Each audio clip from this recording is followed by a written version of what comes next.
Boa noite, irmãos. Que a paz de Jesus, o amor de Maria esteja sempre em nossos corações.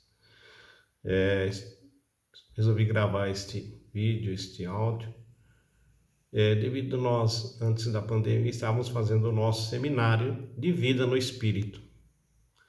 E devido a toda essa situação, parou.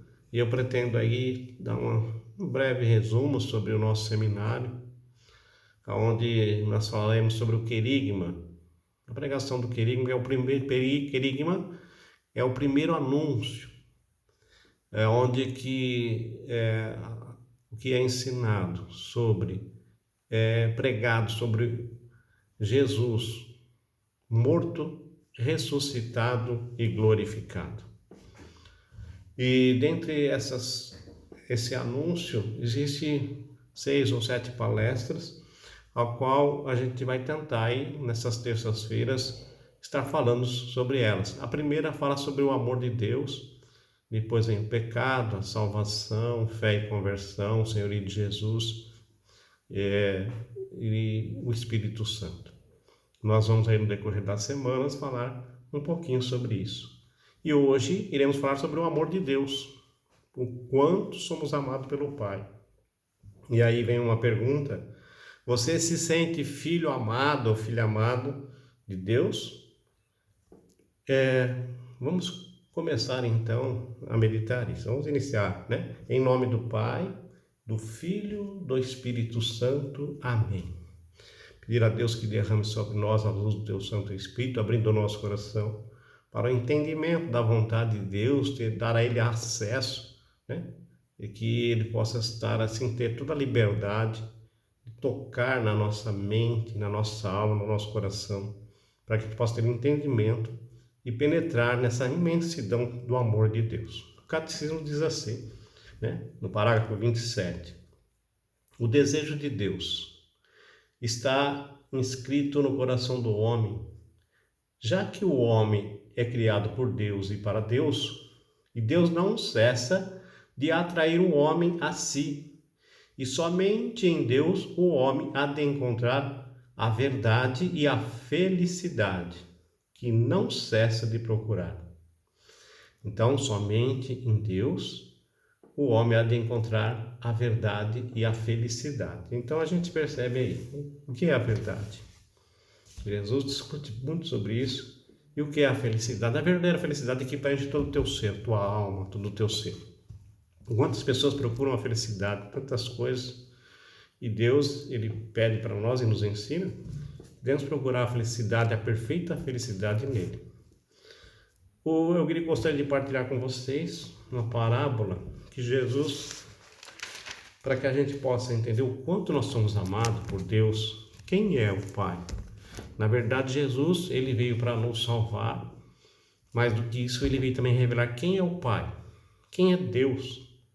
Jesus nos revela que Deus é um Pai de amor e ele procura contar para nós algumas parábolas para que a gente possa entender o quanto nós somos amados pelo Pai.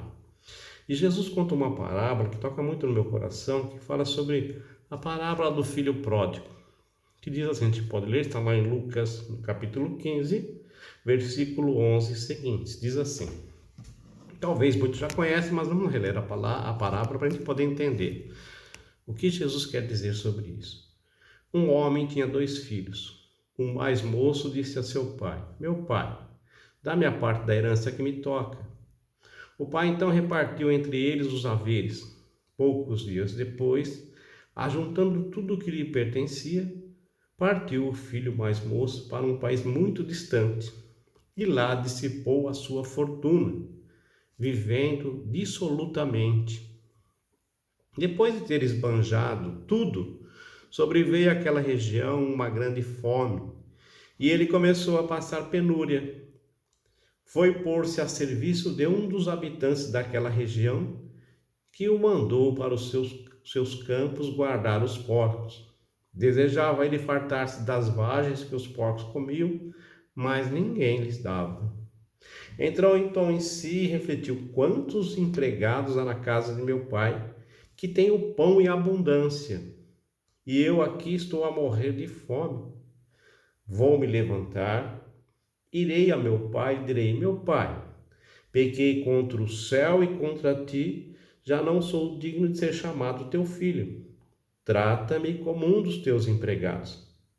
Levantou-se, pois, e foi ter com o seu pai. Estava ainda longe quando seu pai o viu e, movido de compaixão, correu-lhe ao encontro, o abraçou e o beijou. O filho lhe disse então: meu pai, pequei contra o céu e contra ti, já não sou digno de ser chamado de filho. Mas o pai falou aos servos: trazei-me depressa a melhor veste e vestilha, e pondo-lhe um anel no dedo e calçado nos pés. Trazei também um novilho gordo e matai, comamos e façamos uma festa. Este meu filho estava morto e reviveu, tinha se perdido e foi achado. E começaram a festa. O filho mais velho estava no campo. Ao voltar e aproximar-se da casa, ouviu a música e as danças. Chamou um servo e perguntou-lhe o que havia. Ele lhe explicou: voltou o teu irmão e teu pai mandou matar um novilho gordo, porque o reencontrou são e salvo.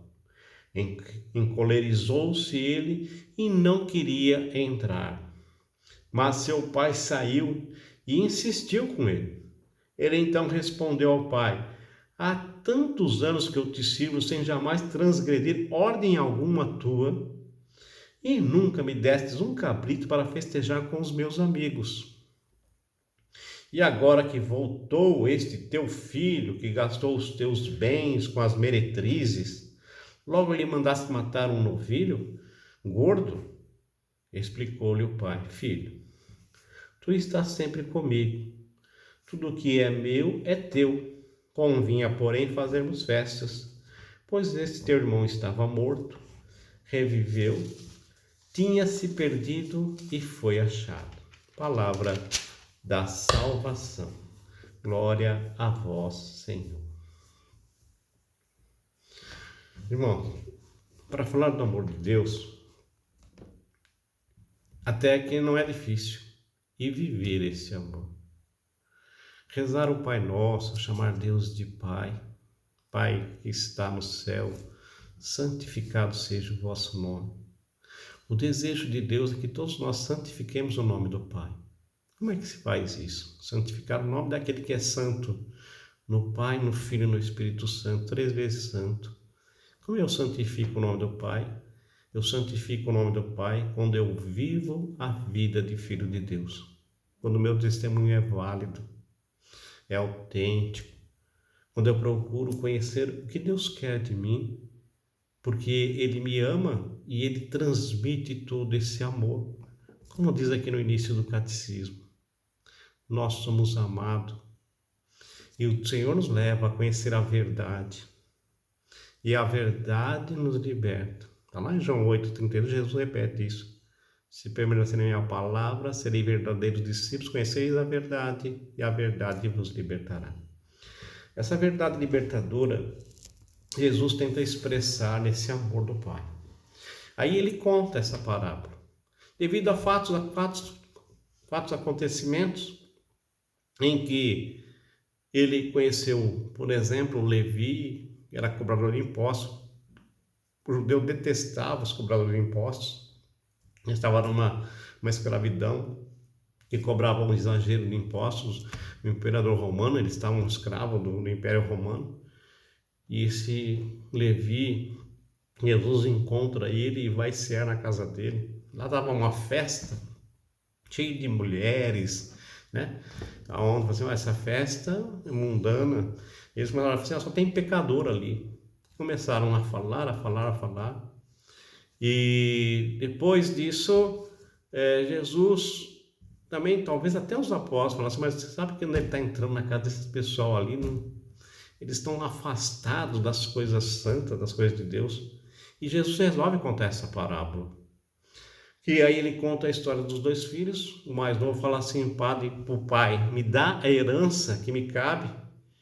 E aí o pai dá a herança e ele vai para o mundo, sai da presença do pai, vai para o mundo experimentar tudo aquilo que o mundo lhe oferece. Vai lá e gasta todo o dinheiro da herança. Para pegar uma herança, geralmente o pai tem que estar morrendo e passa uma herança, como se estivesse antecipando a morte do pai. Me dá já essa herança que eu quero viver uma outra vida, não quero mais viver aqui. E ele vai experimentar as coisas que o mundo lhe oferece. São tantas coisas que o mundo oferece aos filhos de Deus. E quantas pessoas não saem experimentar? E aí ele estava apoiado no dinheiro, pegou a parte da herança, só que o dinheiro acabou o dinheiro. Acabando o dinheiro, ele pega e acabou o amigo, acabou a festa, acabou as atitudes. O que acontece? Ele pega e vai onde eles estavam um tempo de penúria, não tinha trabalho como hoje, estava difícil de arrumar um emprego, mas ele conseguiu arrumar um emprego para cuidar dos porcos. E ele estava numa situação deplorável, que ele estava com tanta fome, que ele estava levando o alimento dos porcos e lançou a mão para comer aquela comida. E aí o porco já é um animal impuro pelos judeus. Os judeus nem comem carne de porco. E aí ele lançou a mão para comer a comida, a lavagem do porco. Nem isso o deram a ele o direito de comer. E ele caiu em si, num estado deplorável, no fundo do poço. E falou, nossa, meu pai nunca tratou um servo assim. E ele resolve, falei, vou voltar para a casa do meu pai. E vou dizer, olha pai, não sou digno de ser chamado de filho, me trata como um dos seus servos. Sabendo da bondade, sabendo da misericórdia do pai, ele resolve voltar. E pela surpresa dele, quando ele volta, ainda longe, diz a palavra, o pai avista o filho, longe, vindo de longe na estrada. O pai que corre. Veja, assim é o amor de Deus. Ele corre para abraçar o filho.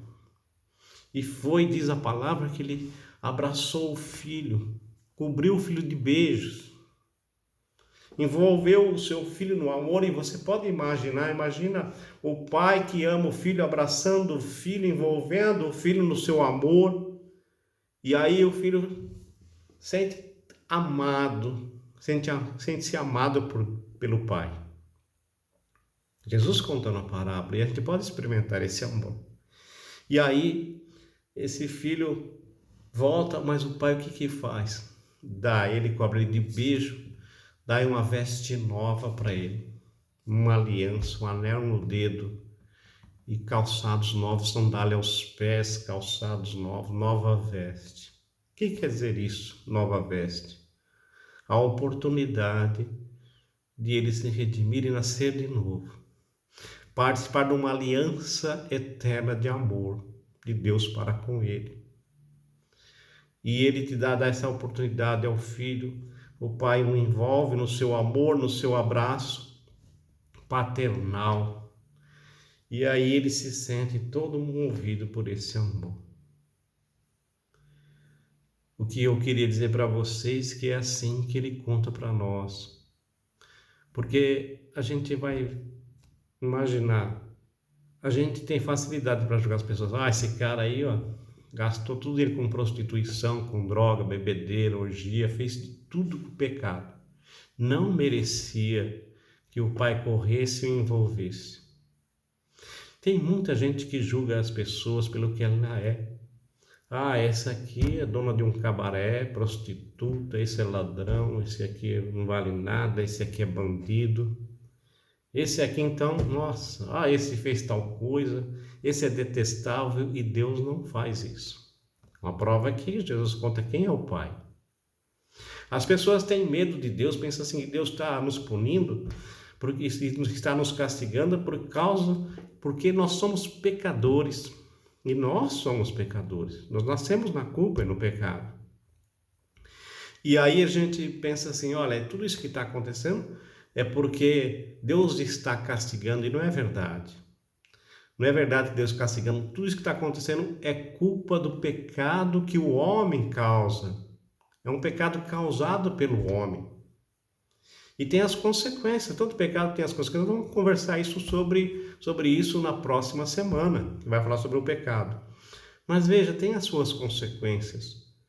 Mas Deus, ele fala para nós, Jesus, que ele ao contrário, ele não põe condição para te amar. Quem que ele ama? Aquele que vai na igreja, aquele que reza, aquele que faz as suas orações, também ama. Mas não ama lá o bandido, a prostituta, não. Diz a palavra lá em Romanos, onde abundou o pecado, superabundou a graça de Deus. O que é isso? Quanto mais a pessoa tem, igual esse filho, fez de tudo errado, se arrependeu, voltou, o amor do pai foi revelado, porque o pai envolveu, deu a ele vestes novas, fez uma aliança com ele. Se você olhar para nós, a nossa história, Deus amou de tal modo o mundo que enviou seu Filho único, para que todo que nele queira não pereça, mas tenha a vida eterna. Lá em João 3,16. Então a gente percebe aí que Deus tem um amor tão grande a ponto de dar o seu Filho a morrer no nosso lugar. E aí também Deus faz conosco uma aliança. Aonde Deus fez a aliança? A última aliança que Deus fez com a humanidade. Fez uma aliança no seu próprio Filho Jesus Cristo. Quando ele se entregou totalmente. Ele entregou o seu corpo, o teu sangue, a tua alma e divindade. E aí a gente vê tudo o que nós vamos falar também um pouco sobre isso. O que aconteceu com o Senhor Jesus para remir-nos, para pagar a nossa culpa e a nossa falta e receber o perdão do Pai, como esse jovem recebeu. E aí nós somos preciosos para Deus. A gente celebra isso na Santa Missa, quando o corpo do Senhor é partido, o sangue é derramado, o sangue da nova e eterna aliança, é essa aliança que Deus faz com a gente, a última aliança feita com a humanidade, no seu Filho Jesus. Somos herdeiros disso. E aqueles que buscam e pedem e crêem, ele dá vestes novas. A veste nova consiste em você ter esse encontro de amor com o Pai. Saber que você é filho amado a preço de sangue, que você custou todo o sangue de Jesus derramado na cruz para a salvação de sua vida, da sua alma. Aquele que venceu o pecado e a morte, ele celebra na mesa do altar, na Santa Missa. Veja, irmãos, amor assim incondicional. Deus ama a todos. Não ama só aquele que está ali na igreja rezando, comendo, buscando. Ele ama a todos. E ele veio para aquele que é doente. Jesus veio para aquele que é doente. E revela que o Pai o ama, o Pai me ama, o Pai te ama. Ele não põe condições para te amar do pecado que você fez, daquilo que você foi, daquilo que você é. Ele ama porque ele é amor. 1 João 4:8, primeira carta de São João 4:8, diz que Deus é amor. E a essência de Deus é o amor. E ele não sabe fazer outra coisa senão amarmos. E aí pessoas pensam totalmente ao contrário, né? De Deus que condena, que ele é justo, sim, o justo juiz. Mas ele sabe toda a nossa história, a nossa fragilidade, e nos ama do jeito que somos e espera nós termos esse encontro de amor com o Pai, ser envolvido nesse amor. Nisso consiste o amor de Deus. A gente vê aqui o filho mais velho, é aquele que fica lá na igreja rezando, e quando já entra alguém assim, e esse aí não tem jeito. E esse aí Deus ama. Para Deus tem jeito. Aquilo que a gente pensa que não vale nada, que não presta, que é isso, é filho amado do Pai. É filha amada do Pai. Custou todo o sangue de Jesus. E o filho velho fez ele diz assim, o mais velho, gastou todo o dinheiro com as meretrizes, fez o que fez e quando volta ainda tem festa, matou um novilho gordo, churrasco, dança, está escrito aqui, ainda faz festa. Sempre estive aqui com o Senhor, nunca matou um cabrito para me festejar com meus amigos. Ora, irmãos, isso quer dizer falta de intimidade com o Pai. O Pai é amor. Se ele tivesse pedido, talvez o Pai daria. Mas olhando para o Pai assim à distância e falta dessa essa falta de intimidade com esse amor é que muita gente tem, às vezes está até na igreja, fazendo tantas coisas, mas não é íntimo com Deus. Na sua oração, na sua entrega não é total, é parcial. Tem dificuldade de se expressar, olha pai, eu gostaria disso. Gostaria de um cabrito para festejar com os amigos. A palavra de Deus vai dizer, pedir, recebereis, buscai, acharei, batei, abrir-se-vos-á. Deus é de infinita misericórdia, sempre espera algo de nós, sempre espera esse nosso passo de ir até Ele, deixar-se envolver com o seu amor. Nisso consiste o amor de Deus. Não põe condições para te amar. E é pessoal, cada um ele ama de um jeito, cada um tem a sua história, as suas dificuldades, os seus defeitos. O que ele sempre espera é a gente revelar aquilo que é fragilidade, apesar de saber, né? E ele quer que a gente tenha esse encontro pessoal com ele no amor. Isso consiste o amor de Deus. Somos amados por Deus. Então, esse é um breve relato desse amor ao qual Jesus conta e nos revela, fala do reino e fala do Pai. Veio para nos salvar e revelar esse amor, esse Pai misericordioso. Deus de bondade, Deus de misericórdia. Vamos nos colocar em oração, pedindo a Deus que nos dê o entendimento, muito mais do que entendimento, através de leitura, mas que a gente possa se envolver nesse abraço paterno, esse Deus maravilhoso que nos ama. Oremos ao Senhor. Deus Pai de infinita bondade e de imensa misericórdia, em nome do vosso Filho Jesus Cristo, que venceu o pecado e a morte, derrama toda a unção sobre cada um de nós, aquele que vai alcançar esse vídeo. Manifesta a tua graça, o teu poder. Obrigado, Senhor. Queremos ser envolvidos, Senhor, nesse abraço paterno, nesse abraço de Pai. Cura as nossas feridas, nossas dificuldades, Senhor. Tu que sabe de tudo, desde quando nós somos concebidos no ventre de nossa mãe. Permitiu que viesse nós ao mundo, Senhor, porque nos ama. Obrigado, Senhor, por revelar tanto amor assim a cada um de nós. Eu te louvo e te agradeço, Senhor. Bendito seja pelo teu amor, pelo Espírito Santo que é derramado em nossos corações. Como está escrito lá em Romanos 5:5. O teu amor é derramado em nossos corações pelo Espírito Santo que nos é dado. Obrigado, Senhor. Derrama toda a unção, toda a bênção. A ti todo o louvor. A ti toda a honra e toda a glória. Obrigado, Senhor. Louvado seja o nosso Senhor Jesus Cristo. Para sempre seja louvado. Em nome do Pai, do Filho, do Espírito Santo. Amém. Uma boa noite, um grande abraço. Na próxima terça-feira estaremos falando sobre o pecado, o que nos afasta desse amor. Um grande abraço, uma boa noite.